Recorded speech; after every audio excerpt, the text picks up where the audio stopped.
Hi everyone, today we'll learn how to mute clips on InShot.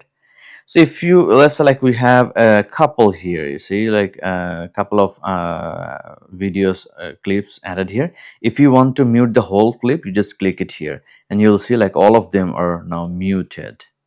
However, if you want some of them to be muted and some of them to be not, you can just like select and then go to the audio, and then here you'll be able to see all of the clips you have added. Let's say like we want to mute this clip, so we just mute it, and same goes for this one. We will to mute this, we'll mute it. Okay, so now we'll click this and then we will go and play it and to see like if it's muted the ones we did.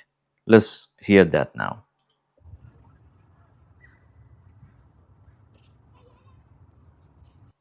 See, this one is muted, this one is not, and this one is muted again. So this is how you mute clips on InShot. If you like the video, please subscribe to our channel because we provide a lot of amazing information here. Thanks a lot.